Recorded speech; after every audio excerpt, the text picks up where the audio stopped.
O Evangelho segundo Lucas. No primeiro vídeo, exploramos o relato que Lucas pintou de João Batista e Jesus como o cumprimento da história de Israel e das promessas de Deus contadas nas Escrituras do Antigo Testamento. Nós vimos como Jesus começou a sua missão e trouxe as boas novas do reino de Deus aos pobres de Israel, às pessoas de baixo status social e às pessoas forasteiras. E Jesus ensinou que o seu reino é um reino invertido. É uma inversão de todos os nossos valores sociais comuns. Essa sessão culminou com Lucas nos mostrando como Jesus era um novo Moisés, que estava prestes a trazer um novo êxodo através da sua morte em Jerusalém. E assim chegamos à parte central do livro, onde Jesus leva seu recém-formado Israel a uma jornada até Jerusalém. Essa parte do livro consiste principalmente do ensino de Jesus através de parábolas, que é dado na estrada para várias pessoas que ele encontra, principalmente aqueles que fazem parte do seu crescente grupo de discípulos. E dessa maneira, Lucas descreve o ato de seguir Jesus como sendo uma jornada. É algo que você faz à medida que aprende a caminhar na vida. Então, primeiro, Jesus convida os seus discípulos para fazer parte da sua missão, enviando um grupo para ir antes dele, anunciando o reino de Deus. Então, ser um discípulo, desde o início, significava participar da missão do reino de Jesus, tornando-a sua. E quando os discípulos de Jesus retornam, ele começa a ensiná-los sobre a oração, sobre confiar na providência de Deus. E, na verdade, são nesses capítulos de Lucas que Jesus fala mais sobre dinheiro, posses materiais e generosidade do que em qualquer outro lugar dos seus ensinamentos. Se seguir Jesus é verdadeiramente uma jornada de vida, deve produzir em nós essa mentalidade minimalista, criando uma liberdade de posses materiais e permitindo uma generosidade radical. Outro tema importante nesses capítulos é a missão contínua de Jesus aos pobres. Então, enquanto viaja, ele continua formando seu novo Israel e encontra todas essas pessoas que estão doentes ou cegas. Ele se encontra com samaritanos, que são inimigos do povo judeu, e notoriamente Zaqueu, um homem que é judeu, mas que lidera a cobrança de impostos para os romanos. Todos esses forasteiros sociais encontram Jesus e são transformados por esse encontro. E assim, eles se juntam à comunidade do reino, que Jesus descreve como uma grande festa de banquetes. Ele está aqui para buscar e salvar quem está perdido, e celebra quando as pessoas descobrem a misericórdia de Deus. Mas nem todo mundo na festa está feliz. Lucas inclui várias histórias de Jesus em banquetes com os líderes de Israel. E todos estes se transformam em debates quentes, nos quais Jesus confronta o orgulho e a hipocrisia dos líderes. E assim, esse contraste de banquetes é demonstrado de uma forma memorável na parábola de Jesus sobre o filho pródigo. Assim, um pai teve 2 filhos e um deles, sendo tolo, fugiu e desperdiçou sua herança. Mas ele acaba por voltar, arrependido. E seu pai o perdoa e faz uma grande festa para celebrar o seu filho que estava perdido, mas foi achado. Porém, o irmão mais velho, que nunca deixou o seu pai, está com raiva e se ressente da generosidade do seu pai para com esse filho indigno. Nessa parábola famosa, Jesus explica toda a missão do seu reino para esses líderes. As suas festas representam a alegria de Deus em receber todo tipo de pessoa na sua família. O único requisito para entrar é humildade e arrependimento. E isso destaca a tragédia que existe entre os líderes de Israel, que rejeitam Jesus e sua comunidade do reino invertido.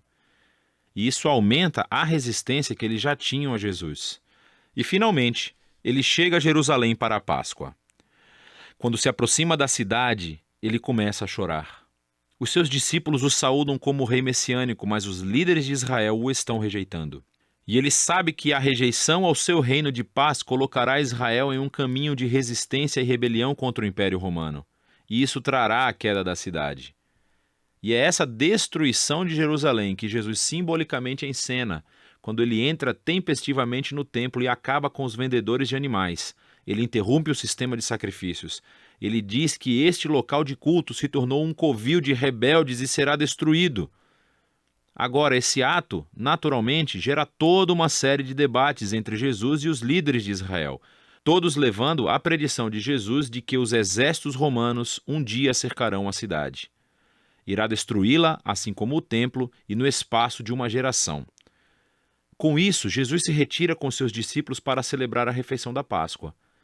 É a refeição simbólica anual sobre a libertação de Israel da escravidão através da morte do Cordeiro. E assim, Jesus transforma o pão e o vinho da refeição em novos símbolos sobre esse novo êxodo. O seu corpo ferido e o seu sangue derramado trará libertação para o Israel renovado de Jesus. Depois da refeição, Jesus é preso e examinado perante os líderes judeus e depois levado a julgamento como alguém que afirma ser rei.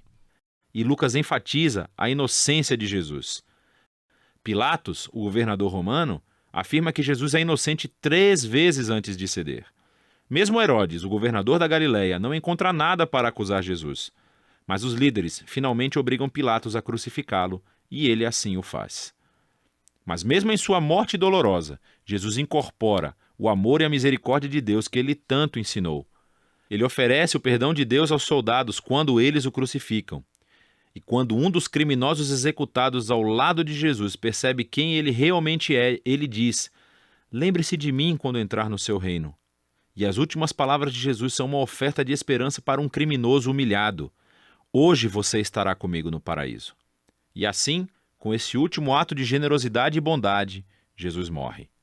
Seu corpo é colocado em um túmulo. E no primeiro dia da semana, alguns dos discípulos de Jesus vêm ao túmulo e o encontram vazio.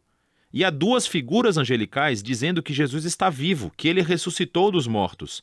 E eles vão embora surpreendidos. É bem aqui que Lucas conta uma de suas mais belas histórias. 2 dos discípulos de Jesus saem de Jerusalém para uma cidade chamada Emaús e estão de coração partido com a morte de Jesus. De repente, Jesus está lá, caminhando ao lado deles, mas eles não o reconhecem. Ele pergunta por que estão tristes. E eles falam sobre todas as suas esperanças de que Jesus teria sido o único a redimir Israel, mas que agora ele está morto. E foi tudo em vão. Mais tarde, quando Jesus come uma refeição com esses 2, ele quebra o pão para eles, assim como o fez na refeição da Páscoa. E é nesse momento que eles o reconhecem, e ele então desaparece. Lucas conta essa história para fazer uma afirmação importante sobre seguir a Jesus. Quando os discípulos de Jesus impõem as suas agendas pessoais e visão da realidade sobre Jesus, ele permanece invisível e desconhecido para eles. É somente quando nos submetemos ao reino invertido de Jesus, que foi resumido pelo seu corpo ferido na cruz e oferecido em amor pelo próximo, que vemos e conhecemos o verdadeiro Jesus. A cena final do livro é mais uma refeição. Jesus aparece aos seus discípulos e explica a eles, através das Escrituras do Antigo Testamento, como tudo isso fazia parte do plano de Deus. Que o Messias se tornaria o rei de Israel, sofrendo e morrendo pelos seus pecados e vencendo o mal com a sua ressurreição. E agora, assim como Simão o profeta prometeu no capítulo 2, o reino de Jesus se moverá para fora de Israel. Mas Jesus diz aos seus discípulos: esperem em Jerusalém pela vinda do Espírito que irá capacitá-los nessa nova missão. E isso, é claro, leva você até o 2º volume de Lucas, o livro de Atos. Mas por enquanto, esse é o Evangelho segundo Lucas.